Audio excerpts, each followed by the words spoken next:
Assalamualaikum warahmatullahi wabarakatuh. Bertemu lagi dengan Kak Sahala di sini. Eh, Kali ini pembahasannya adalah mengenai hidrolisis ya. Hidrolisis. Baik. Hidro berarti adalah air. Ini sederhananya ya. Lisis artinya adalah pemecahan atau gampangnya adalah reaksi gitu ya. Reaksi pemecahan karena adanya air. Nah, hidrolisis ini spesifik dibahas di sini adalah mengenai hidrolisis apa? Garam. Oke, sebentar. Garam ketika dia direaksikan dengan air, proses ini disebut proses hidrolisis. Ya. Nah, hasil dari reaksi ini adalah asam dan basa. Mungkin kalau adik-adik pernah ingat kembali waktu kita membahas mengenai buffer atau asam basa, ternyata ini adalah reaksi kebalikan dari kalau asam bereaksi sama basa, hasilnya adalah garam dan air. Betul. Jadi erat kaitannya dengan bab sebelumnya, khususnya buffer atau asam basa kuat dan lemah, gitu ya. Nah, ternyata nih garam itu ada beberapa kondisi ya.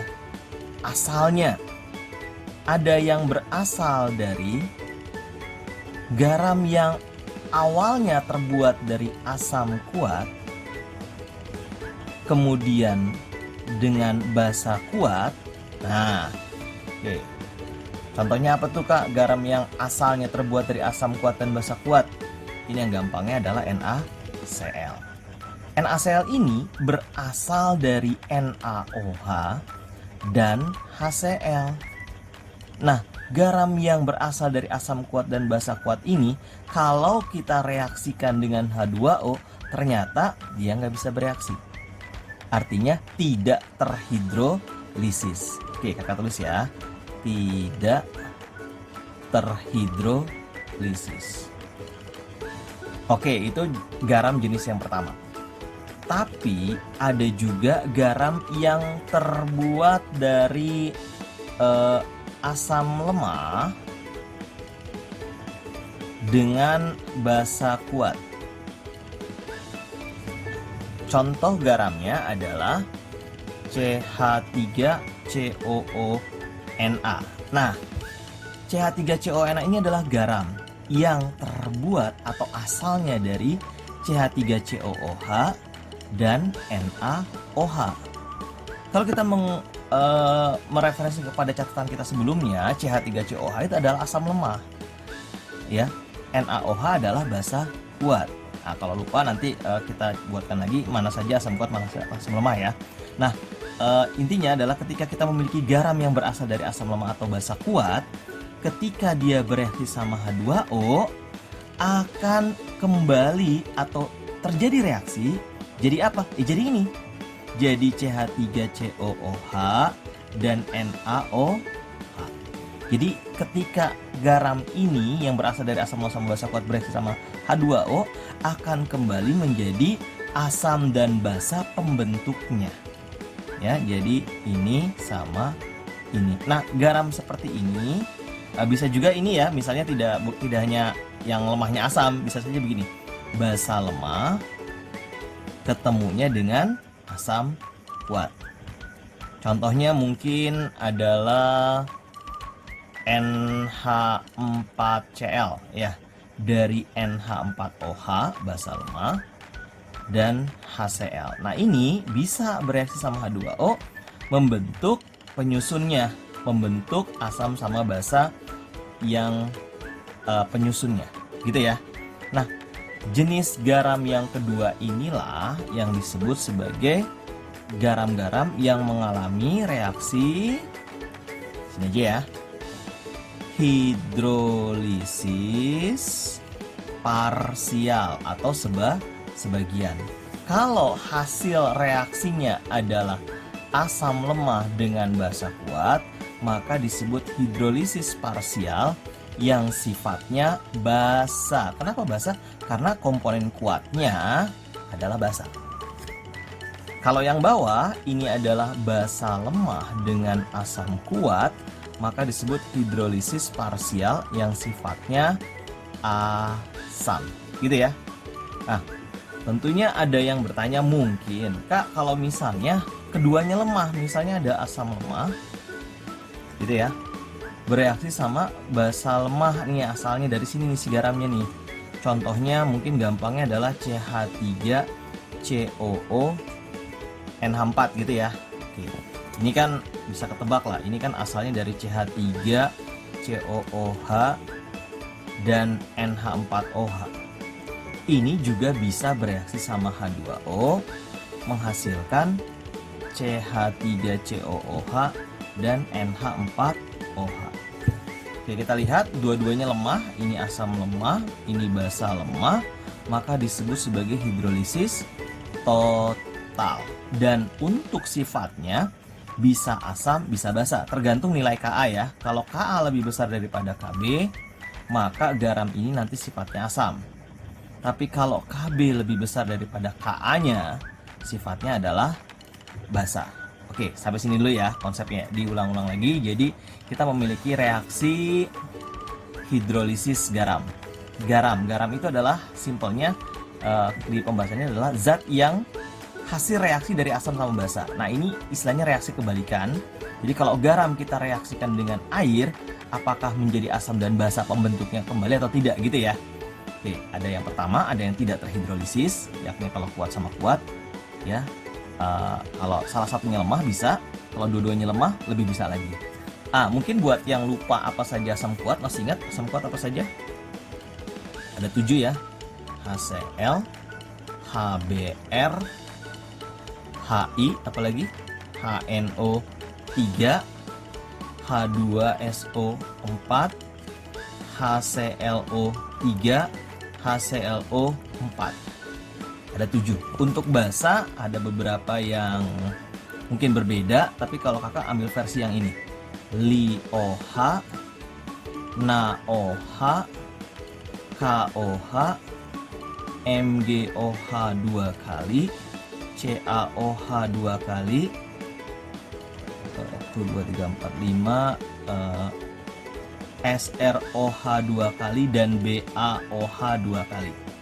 Ini kakak memiliki referensi yang kakak ambil yang ini ya, tapi biasanya kalau untuk yang asam tidak ada perdebatan sih. Oke, jadi selain dari asam yang ini berarti dia lemah. Begitupun kalau bahasanya bukan yang ini berarti dia lemah gitu ya. Jadi kalau kita punya NH4OH berarti kan nggak ada di sini, berarti dia lemah.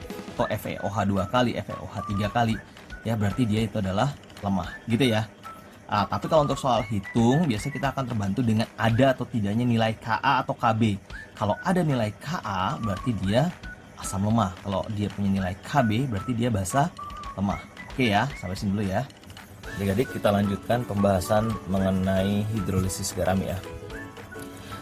Biasanya di bab ini yang sering keluar adalah pertanyaan teoritis. Misalnya kita diminta untuk menentukan apakah garam ini bersifat asam atau basa dan tipe hidrolisisnya apakah dia total atau parsial atau bahkan tidak terhidrolisis. Ya, misalnya seperti ini. Mana dari garam berikut yang terhidrolisis parsial dan membirukan lakmus merah. Oke, sebentar di sini. Mana dari garam-garam berikut yang terhidrolisis parsial dan membirukan lakmus merah? Informasi apa yang kita dapat dari soal ini? Berarti kita menghendaki garam yang berasal dari, kalau parsial apa? Garam ini wajib berasal dari asam kuat atau basa kuat dan asam lemah atau basa lemah. Jadi begini ya, maksud kakak begini. Kalau asamnya kuat berarti dia akan berpadanan dengan basanya yang lemah. Kalau basanya yang kuat pasti dia akan berpadanan dengan asamnya yang lemah. Karena kalau salah satu kuat dan salah satu lemah, itu akan menghasilkan hidrolisis parsial. Kalau dua-duanya kuat, tidak terhidrolisis. Kalau dua-duanya lemah, maka hidrolisisnya adalah hidrolisis total. Oke, berarti kita harus menentukan asam kuat dengan basa lemah atau basa kuat dengan asam lemah. Nah, kata kunci yang kedua adalah dia bisa membirukan lakmus merah. Apa sih yang bisa membirukan lakmus merah? Yakni garam yang bersifat biru. Lakmus merah jadi biru apa? Basa. Oke. Berarti kita harus memilih basanya wajib basa kuat dan asamnya adalah asam lemah.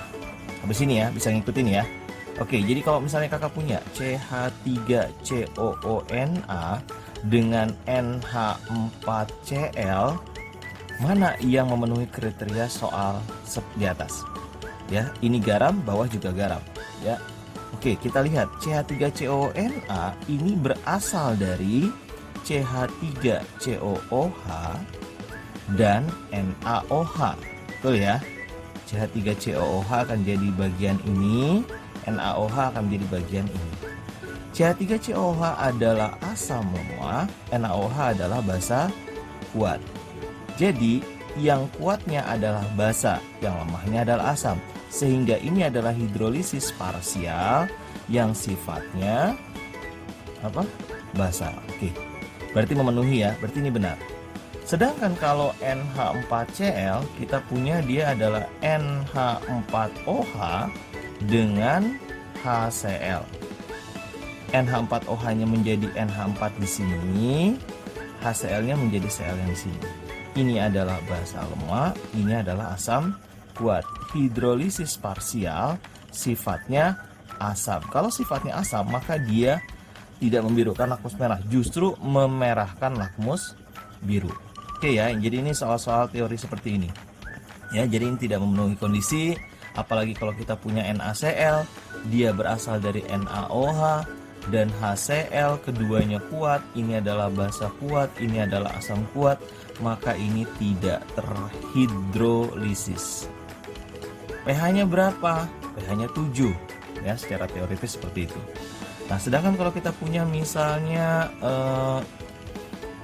NH4 2 kali S, maka ini berasal dari NH4OH dan H2S.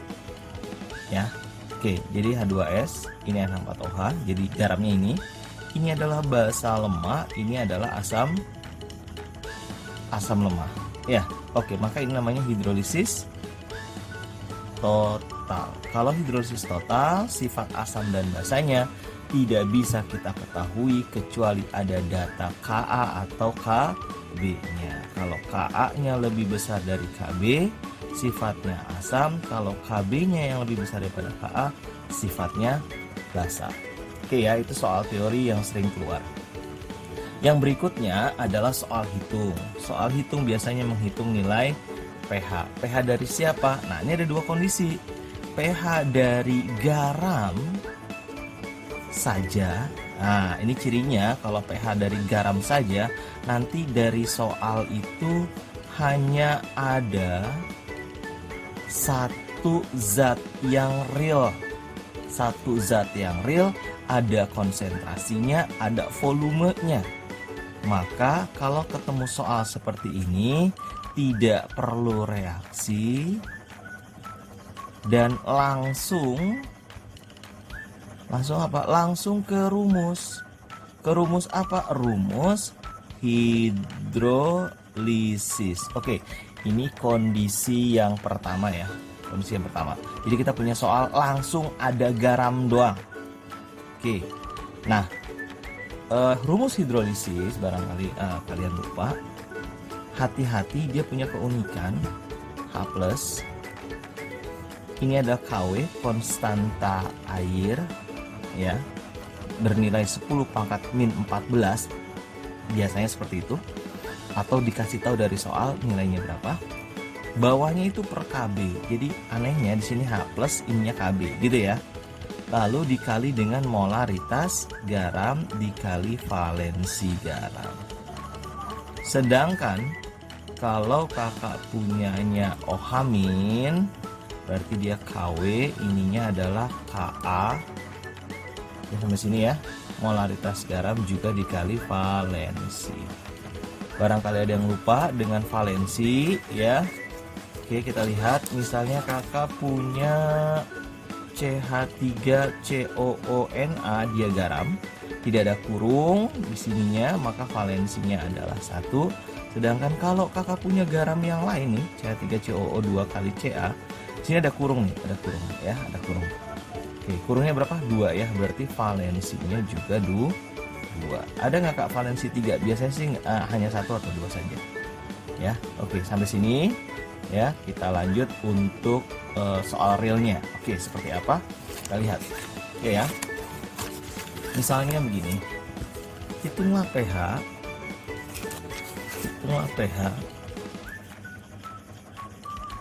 dari 500 ml CH3COONA 0,4 molar dengan konstanta asam lemah adalah 10 pangkat min 5.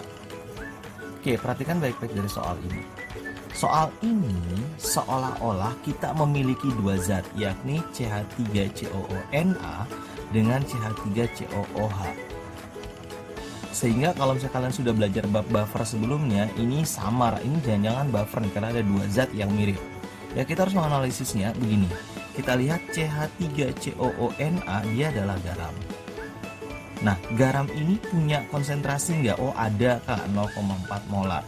Punya volume nggak? Ada kak, 500 ml. Oh, berarti zat ini real ada.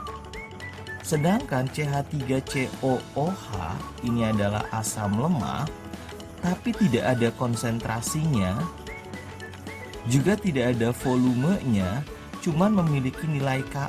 Nah, ini kondisi seperti ini kita tidak katakan dia real ada, tapi hanya sebagai data tambahan saja. Sehingga dari soal ini kita hanya punya 1 zat. Zatnya apa? Ya, garam. Kalau sudah seperti ini, tidak perlu kita bikin reaksi, langsung ke rumus hidrolisis. Yang kita pakai yang mana? Kita lihat di sini ada Ka. Kalau ada Ka berarti kita memakai rumus yang ada OH minnya. Oke, kita tulis dulu rumusnya. KW, molaritas garam kali valensi dibagi Ka. KW tadi bernilai 10 pangkat min 14. Molaritas garamnya ada 0,4 molar. Valensinya 1 atau mau diabaikan juga boleh. Ka-nya adalah 10 pangkat min 5. Kalau kakak lanjutkan, ini jadi 4 dikali 10 pangkat min 15. Bawahnya min 5 ya. Oke, kita coret. Maka kita akan dapatkan 4 kali 10 min 10, akar 4 adalah 2, akar 10 min 10 adalah 5. Hati-hati sampai sini, jangan sampai kita kurang teliti, karena disitu OH min, berarti kita punya nanti adalah POH. POH-nya adalah 5 min logaritma 2 ya. Maka pH-nya adalah 9 plus log 2. Dari mana? Tentunya dari 14 dikurang 5 min log 2 ya, jangan lupa. Oke, di sini ya. Ini adalah kondisi kalau kita punya apa? Dari satu soal itu punya hanya ada 1 zat, dan zat itu adalah garam saja. Oke, sampai sini ngikutin ya. Nah, soal yang agak rumit atau kadang-kadang bisa bikin kita bingung apakah ini buffer ataukah ini hidrolisis adalah jika kita punya kondisi seperti ini. Ya, ini kakak bilang ini kondisi 2 ya. Tadi kondisi 1 seperti apa? Kondisi 1 hanya garam saja. Nah, sekarang kondisi 2 ini kita punya ada asam kuat ketemu sama basa lemah. Atau kondisinya adalah basanya kuat, asamnya yang lemah. Ini wajib kita reaksikan dulu, karena nanti hasil dari reaksinya biasanya akan menemui 2 kondisi. Kalau tidak buffer, kita akan dapatkan hidrolisis. Kakak tulis di sini biar tidak lupa. Buffer itu jika hasil reaksinya si lemahnya sisa. Gitu ya. Sedangkan kalau hidrolisis hasil reaksinya itu lemah dan kuat sama-sama habis. Ini syarat wajibnya agar kita memakai jalur hidrolisis. Contoh realnya misalnya seperti ini. 100 ml CH3COOH 0,1 molar, Ka-nya adalah 10 min 5. Dicampur dengan 100 ml NaOH 0,1 molar juga. Berapa pH campurannya? Nah, di sini kita punya dua zat. Zat yang memiliki Ka atau Kb berarti dia zat yang lemah. Ini asam berarti ya, karena dia Ka. Sedangkan NaOH kita sama-sama paham dia adalah basa kuat. Nah, kalau seperti ini maka wajib kita reaksikan dulu karena hasilnya bisa jadi buffer atau hidrolisis. Oke, kita reaksikan. CH3COOH ketemu sama NaOH jadi CH3COONa plus H2O. Mula-mula reaksi selesai. Apa yang kita masukkan seperti di sini? Seperti biasa, mol. Apa itu mol? Molaritas dikali volume. Baik, untuk CH3COOH 0,1 dikali 100 adalah 10. 0,1 kali 100 juga 10. Ini belum ada gitu ya. Nah, kita lihat ternyata hasil bagi mol dengan koefisien masing-masing hasilnya sama. Berarti kedua zat ini sama-sama habis. 10 dikurang berapa supaya jadi 0? 10. 10 dikurang berapa? 10 dikurang berapa supaya jadi 0? 10. Oke, kakak ulang lagi ya. Siapa zat yang habis? Adalah zat yang ketika dibagi koefisien masing-masing nilainya lebih kecil. Pada kasus ini antara CH3COOH dengan NaOH nilainya sama. Berarti keduanya sama-sama habis. Oke, jadi kita lihat di sini sama-sama habis. Kalau ini 10, tentunya lihat koefisiennya sama semua, sebelahnya juga sama dong. Berarti sama-sama 10 semua. Kalau di sini ada koefisien 2, berarti di sini 20. Oke, sampai sini bisa dipahami ya. Oke. Ini 10, ini 10. Nah, kita lihat ini keduanya habis. Ini adalah syarat agar kita memakai rumus hidrolisis. Oke, apa yang kita lakukan? Kita lihat, kita akan mencari yang namanya M garam. Molaritas garam berarti adalah molnya 10 mmol ini dibagi dengan volume total. Kita punya tadi 100 ml ditambah 100 ml ya, berarti dapatnya 10 per 200. Oke, kita lihat, ada yang bisa kita coret? Ada ya, coret. Jadi 1 per 20, 1 dibagi 2 adalah 0,5, masih ada 10-nya. Berarti M garamnya adalah 0,05. Nah, ini yang kita masukkan ke dalam rumus. Oke, kita pakai OH- ya, karena di situ adalah Ka. Kita lihat sini adalah Ka. Maka kita punya Kw Mg kali valensi dibagi Ka. 10 min 14 0,05 kali 1 karena tidak ada kurung ya di dalam garamnya tadi. Ka-nya adalah 10 min 5, maka kita punya 5 dikali 10 min 16 dibagi 10 min 5 jadi akar 5 dikali 10 min 11. Akar 5 biarkan saja. Ini 10 min 5,5 ya, eksponen kita bagi 2, maka kita punya POH-nya adalah 5,5 min log akar 5, sedangkan pH-nya berarti jadi 8,5 ya. 8,5 plus log akar 5. Oke ya, sampai sini kakak ulang. Jadi kalau kita memiliki dua zat, maka harus berhati-hati, harus direaksikan dulu. Apakah keduanya 0? Kalau iya berarti hidrolisis. Kalau yang lemahnya, yang sisa, ini misalnya ada sisanya, maka jatuhnya adalah buffer. Oke, ya diulang lagi videonya. Oke, semoga bermanfaat. Subhanakallahumma wa bihamdika asyhadu an la ilaha illa anta astaghfiruka wa atubu ilaik.